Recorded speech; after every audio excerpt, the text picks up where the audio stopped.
1. In the figure, area of each plate is A and the distance between consecutive plates is as shown in the figure. What is the effective capacitance between points A and B? Now your answer that will come to C. How? Let's calculate. Now see, here this plate number 1 and plate number 2 are parallel. 1 is at A, 2 is at B. So it will form one capacitor. 2 and 3 are parallel. 2 at B, 3 at A. Again it will form one another capacitor. So 2 capacitors. Then 3 and 4. Again parallel plates. 3 is at A, 4 that is at B. So third capacitor. Here total 3 capacitors are formed.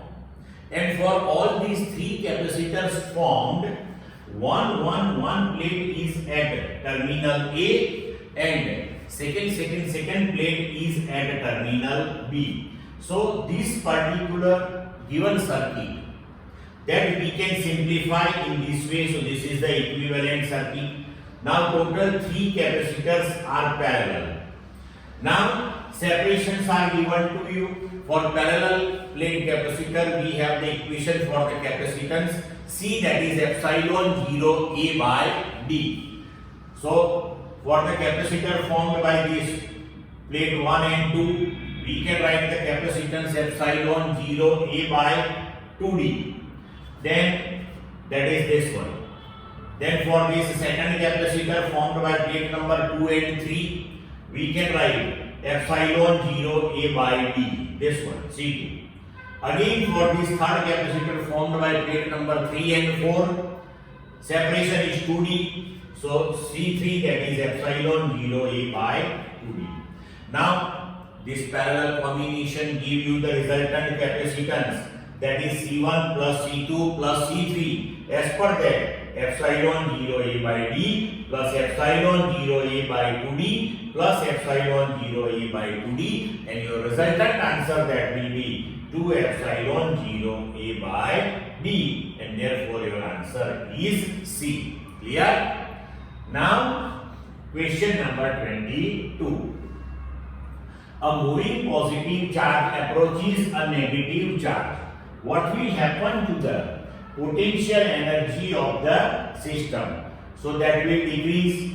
How? Say we have the equation for potential energy, that is 1 upon 4 pi epsilon 0 Q1 Q2 upon R12.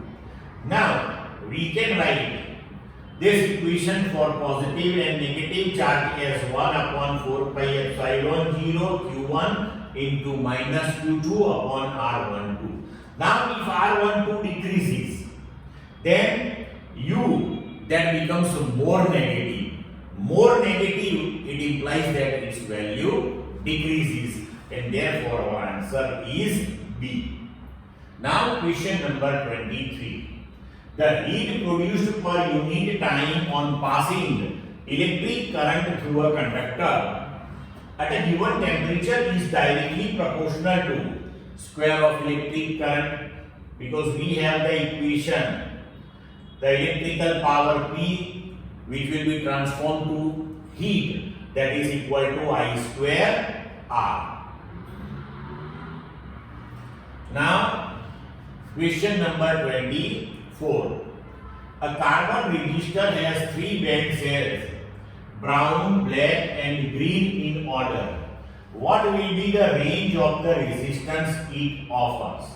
So your answer that is C. How? See, we have the color code for resistor. This one is the color code. Now bands are given to you, brown and black. Brown, black. First 2 color bands give you the value of the resistor up to 2 digits.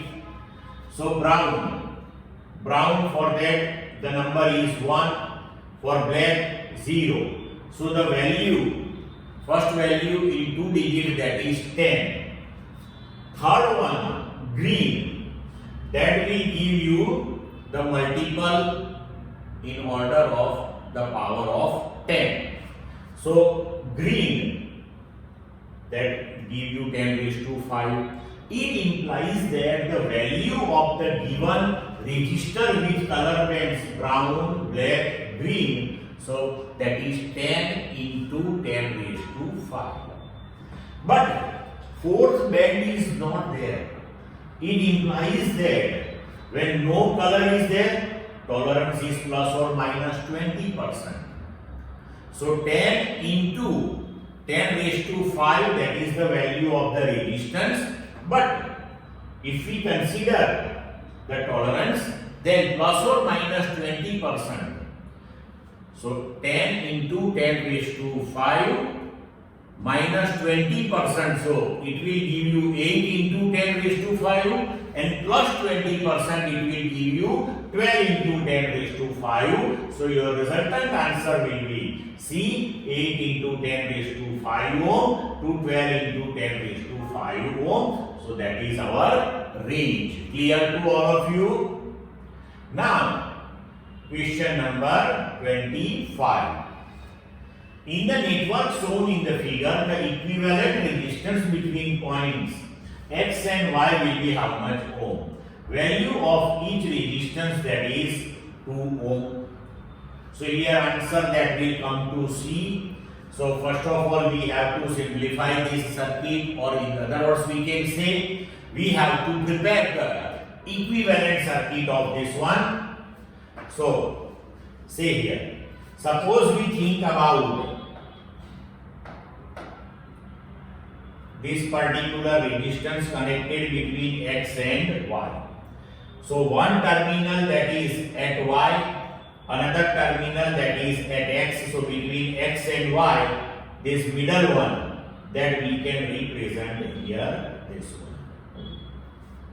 Then after C, another resistance here. So for these two resistance we can say this first one is connected with X, another one that is Z, and through Z, this one Z and then Y. So see, one resistor, Z terminal, this Z terminal, and then after another resistor of 2. So this resistor and this particular resistor are connected here. Then after C, this middle one. So one terminal is with X and another terminal that is with Z.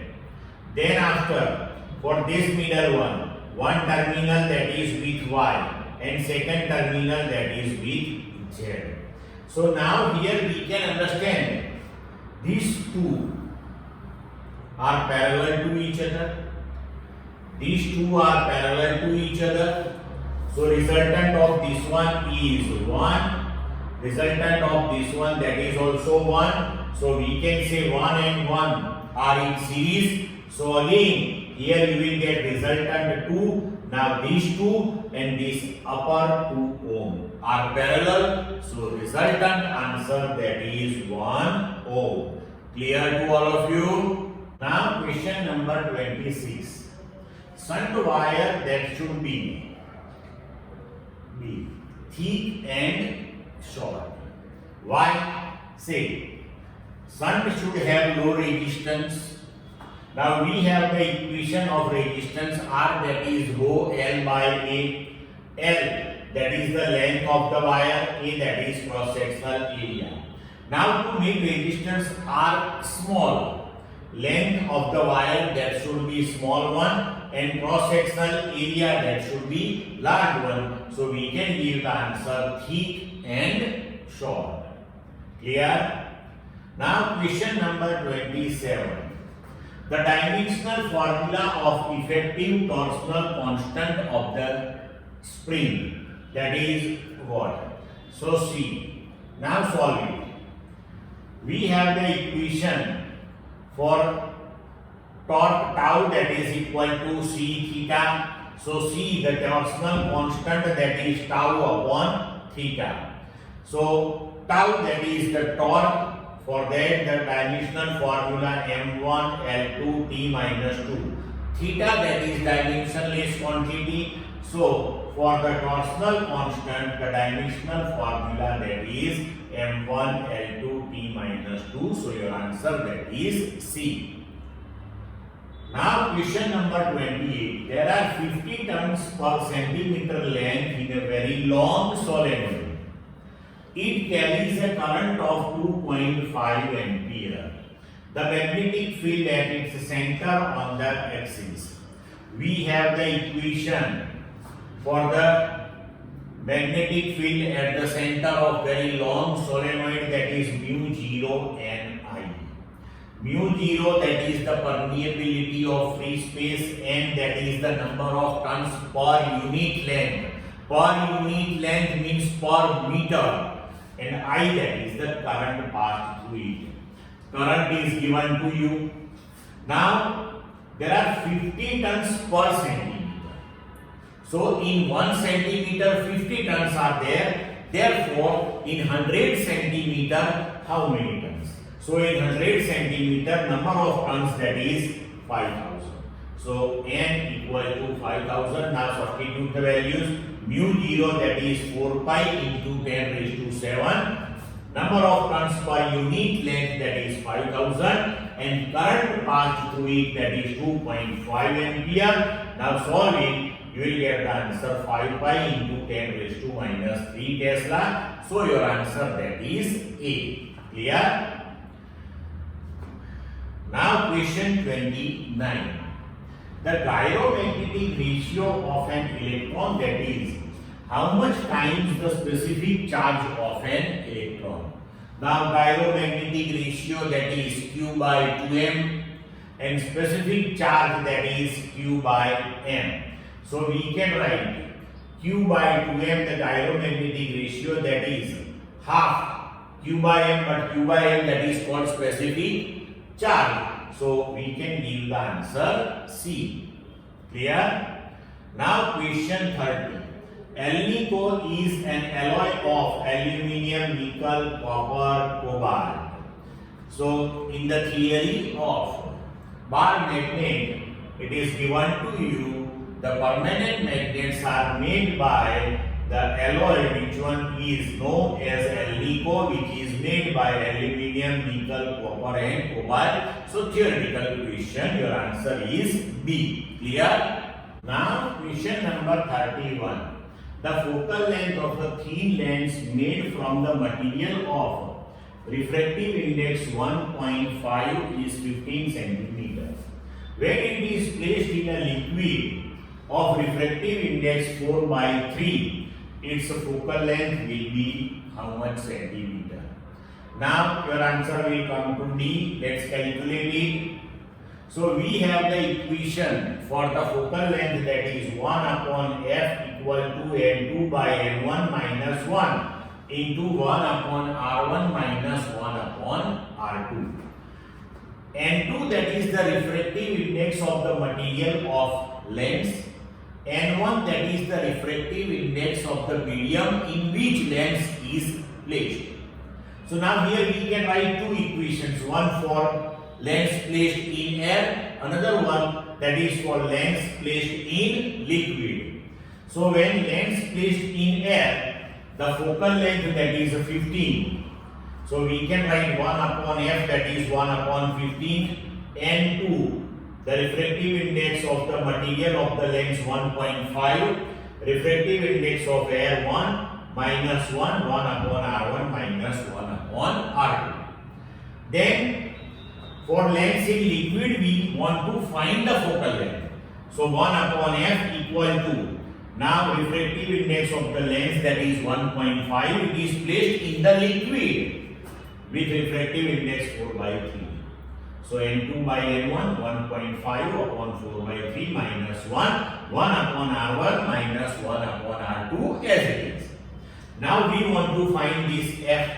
So take the ratio of this equation to this equation. So we can write F by 15, that is equal to, now this part will be 1 by 2 and here this part, that will be 1 by 8, 1 upon R1 minus 1 upon R2 will be cancelled. So resultantly, we will get the focal length, that is 4 into 16, that is 60 centimeter. Clear? Now question number 32. Time taken by the sunlight to pass through a slab of 4 centimeter and refractive index 1.5 is what? Now, your answer will be C. Let's calculate how. Now, time taken, that is equal to distance covered upon velocity, time t, that is d by v. Now, the distance covered means that is the thickness of the slab, 4 centimeter given to you. V, that is the velocity of light in that slab, that is not given. But refractive index is given to you. So as per definition, refractive index, that is C by V. So velocity of light in vacuum upon velocity of light in the medium. So we can write V equal to C by N. So time, that is D, and now V is replaced by C by N. So we can write D upon C upon N, that is N D by C. N, that is 1.5 into your D, that is 4 centimeter. So that is 4 into 10 raised to 5. So 10 raised to minus 2 upon C, that is 3 into 10 raised to 8. And now solve it, you will get the answer. Clear to all of you? Now question number 33. If the tube length of the astronomical telescope is 96 centimeter and magnifying power is 15 for normal setting, then the focal length of the objective is what? Now tube length is given to you. Tube length means FO plus FE. And magnification, that is 15, so that is FO upon FE. Now we have two equations. FO upon FE, that is 15, and tube length FO plus FE, that is 96.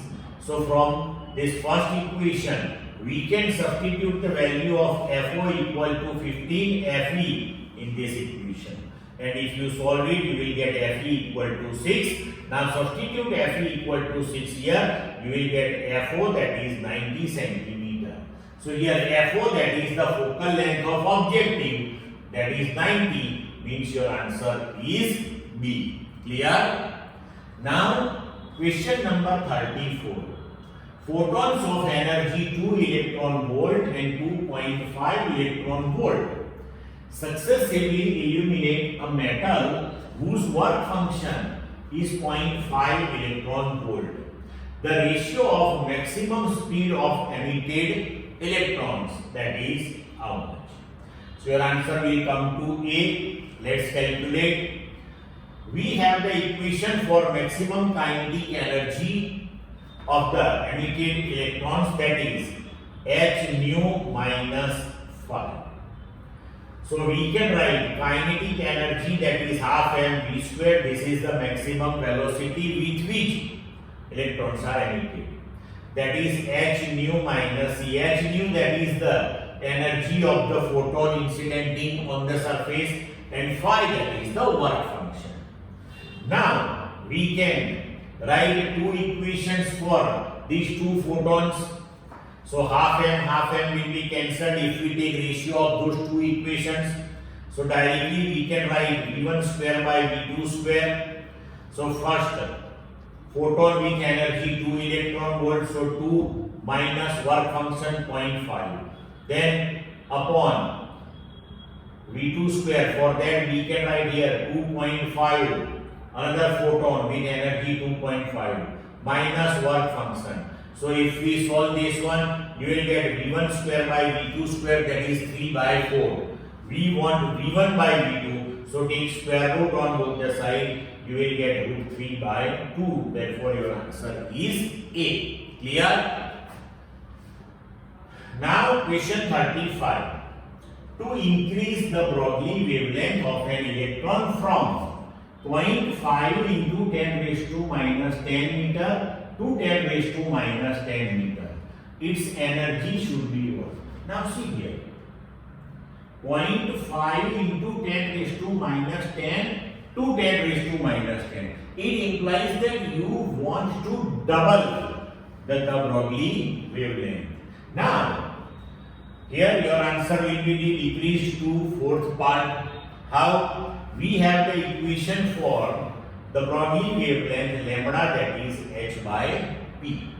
But p, the momentum, that is under root 2m k. So here if this energy is made k by 4, then your wavelength that will becomes twice. So it should be decreased to fourth part. Clear? Now question number 36. A wheel of radius 2 meter having 8 conducting concentric spokes is rotating about its geometrical axis with an angular velocity of 10 radian per second in a uniform magnetic field of 0.2 Tesla perpendicular to its plane. The value of induced EMF between the rim of the wheel and the center. So your answer will be C. How? In theory, we already discussed in the text that EMF induced in this type of case, that is half B omega R square, irrespective of the number of spokes in the wheel. Now here B, that is magnetic field 0.2 Tesla given to you. Omega, angular velocity 10 radian per second is given to you. And R, the radius of the wheel, that is 2 meters. Substitute all these value and you will get the answer 4 volt, therefore C. Clear? Now question number 37. A coil of surface area 200 centimeter square having 25 tons is held perpendicular to the magnetic field of intensity 0.02 Weber per meter square. The resistance of the coil is 1 ohm. If it is moved from the magnetic field in 1 second, then the induced charge in the coil is how much? So your answer will come to B. Let's calculate. So we have the equation for the charge induced, that is delta phi by R, means change in flux upon R. So when this coil is moved from the magnetic field in 1 second, so change in the flux, that is MBA, R as it is. So we can write the values now. M, that is 25 tons, B 0.02, area 200 centimeter square, that is 200 into 10 raised to minus 4 meter square. R, that is given to you 1 ohm. So when you solve this one, you will get the charge 0.01 coulomb. So that is B. Clear? Question 38. The dimensional formula of omega L is what? Take Q as the dimension of charge.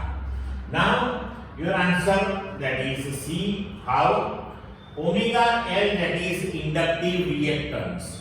It implies that dimensional formula of omega L, that is the dimensional formula of resistance, and dimensional formula of resistance M1 L2 T minus 3 A minus 2. Now here we have to take charge Q as dimension. So current I, that is Q by T. So Q, that is equal to IT. So here we can write ampere into second. So A into T, that is equal to Q.